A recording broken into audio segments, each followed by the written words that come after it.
The Cats have a senior offensive tackle who enjoys pancaking the opposing players.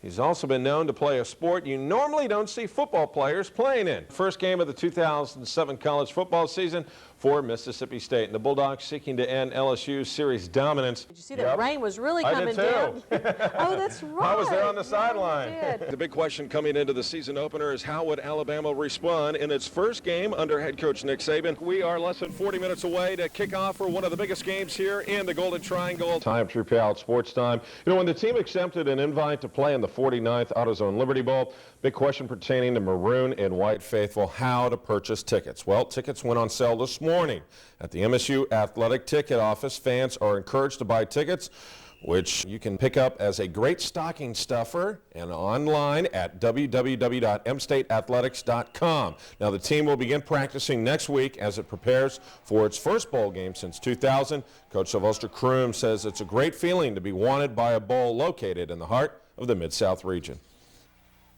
I liked being wanted. And the MSU Athletic Ticket Office will sell student tickets in a designated section beginning on Wednesday at the Bryant Building ticket office only. Please do not call me because I do not have tickets to give you. All right, Auburn University football coach Tommy Tuberville is doing everything he can to make sure his assistant coaches receive top dollar. Tuberville is currently in the Big Apple, attending the National Football Foundation Hall of Fame festivities. Published reports have Tuberville asking Auburn brass to make sure his staff is paid top-level money. Athletic Director Jay Jacobs has offered the head coach a new contract extension that will pay him just under $20 million for 6 years. Coach has less than 30 days to accept the new deal. Well, the Mississippi Mudcats will hold its second round of tryouts on Saturday in Tupelo. If interested in trying out for the Mudcats and you want to be a member of the American Indoor Football Association, there are some requirements. All athletes are expected to sign a waiver and pay $60 in cash for a registration fee unless you paid a $50 pre-registration fee. You must wear indoor cleats or turf shoes and proper workout gear. All players will be tested by the Mudcats coaching staff as you perform various drills, and all participants must be at least 18 years old. Players are going to be separated by positions and will work through drills specific for certain positions. Well, Mississippi private high school basketball teams taking center stage on the hardwood. A couple of key matchups taking place in the Golden Triangle. We'll start in Starkville as the Vols hosting Indianola, and the visitors led at the break by 1, but the third quarter belonged to the Lady Vols. Junior guard Valerie Stewart scored 10 of Starkville Academy's 12 points in the third quarter, and the Lady Vols grabbed a double-digit lead. Indianola hanging tough, but plays like this steal and a layup from Stewart made Starkville hard to catch. And the Lady Vols win by 8, a final 43-35. In other private high school basketball games, Oak Hill Academy hosting Lamar School. Raiders student faithful dancing, high-scoring first quarter. Oak Hill trailed in the second quarter. Jordan Thompson cleans up the miss, brings Oak Hill to within 2. Lamar answers. Andrew Watkins lays it in, and Lamar went on a run in the second. Kevin McKellen coming up here is going to nail a three-pointer, and Lamar got up by as much as 8. Brett Barker going to be working inside, a rebound, and the putback coming up. Barker again in the corner for 3 for Oak Hill. It was a one-point game at the half in favor of Lamar, but the final score 75-56 in favor of the visiting Raiders. Men's MAC-JC basketball, the Tigers lose on the road to Wallace State Hanceville, and EMCC is now 4-5 on the season. EMCC picks up a win by 6 at Jones. ICC remains unbeaten after downing Pearl River by 10. They are now 10-0 on the season. As for the ladies, EMCC women on the road at Jones, and they lose by a final of 87-78.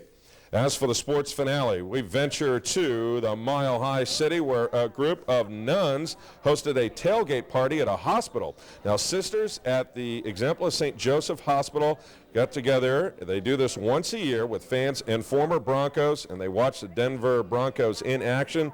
And the game was yesterday against the Oakland Raiders in Oakland, California. Over 300 people attending, but the Orange Crush let them down as the Oakland Raiders go on to win the game by a final of 34-20 over Denver. High school basketball scores for you real quickly. Kosciuszko girls at the Ackerman tournament, they win 61-49. Eupora loses to Kosciuszko in boys 66-54, and East Webster by 1 over Eupora in girls 55-54. And again, real quickly, you don't need to call me because I don't have tickets. I've received a lot of calls. I do not have tickets, so you got to call the MSU Athletic Ticket Office, or maybe Michelle. I don't you got know. some tickets? Don't be pointing fingers at me. I don't know. All right, thank you, Drew. Maroon and white, welcome Division I AA Gardner-Webb to Starkville. And in case you're wondering about geography, well, the Runnin' Bulldogs out of the Big South Conference are out of Boiling Springs, North Carolina. Who starts at quarterback for state? The envelope, please. Freshman Wesley Carroll or junior Josh Riddle. Teammates say regardless of who gets the starting nod, they're willing to help any way possible to ensure win number 3. And after Saturday's game with the Runnin' Bulldogs, MSU goes back into SEC play with a game at South Carolina. The contest has been picked up by Lincoln Financial Sports on the 29th. Well, it's no secret Ole Miss is faced with a daunting task in its SEC home opener.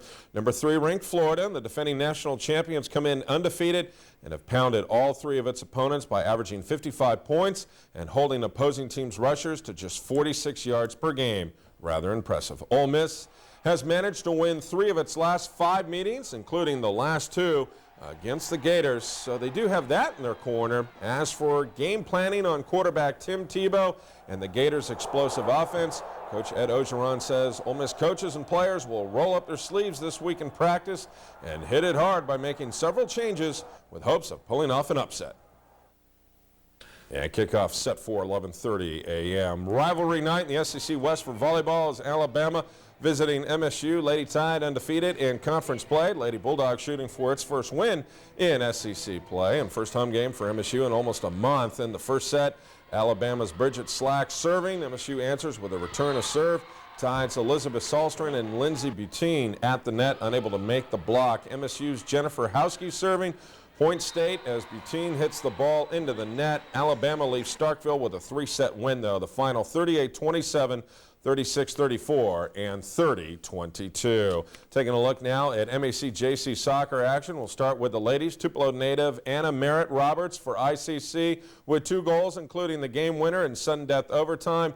ICC improves to 5-3 overall, 2-1 in the North. As for the men, Dylan McCord with a record 5 goals in the first half. They improved to 9-0 on the season. Not uncommon to find 2-sport and 3-sport athletes in the high school these days, but how about 4 sports? That's right, we're talking 4 sports when it comes to this week's Student Athlete of the Week honors. As for the sports finale, we venture to Sydney, Australia, where the torch relay for the Shanghai 2007 Special Olympics World Summer Games passed through the land of Down Under, and the games will be held next month. They had a special ceremony there in Sydney for the lighting of the torch, and then it's on display as it goes all throughout Australia. That is very neat. Thanks, Drew. There was another capacity crowd here at Bryant-Denny Stadium and a nationally televised game between Arkansas and Alabama. And this one in the first half went in favor of the Crimson Tide as they took a 21-10 lead into the half. But in the third and at the beginning of the fourth quarter, it was all Hogs as Arkansas came out and responded as they were able to go with a heavy dosage of Felix Jones and Darren McFadden, and they were able to get into the end zone and put some points on the board, and they rallied to actually take a lead before Alabama was able to come back and win on the very end as quarterback John Parker Wilson connected with wide receiver Matt Caddell with less than 10 seconds to go for the game-winning touchdown. Tremendous victory. We just executed. An interesting side note is one of the reporters in the media room asked Coach Saban after the game about his hair and whether or not if it had actually turned gray in the second half. And Coach Saban said if it's gray, it's a good kind of gray. So it's a come-from-behind win in dramatic fashion for Alabama's quarterback John Parker Wilson, the hero of the night in Tuscaloosa. 41-38 is the final score. Alabama is undefeated now, 3-0, and they will host the Georgia Bulldogs on Saturday here in Tuscaloosa. Reporting from Bryant-Denny Stadium on the campus of University of Alabama, I'm Drew Powell, WCBI Sports.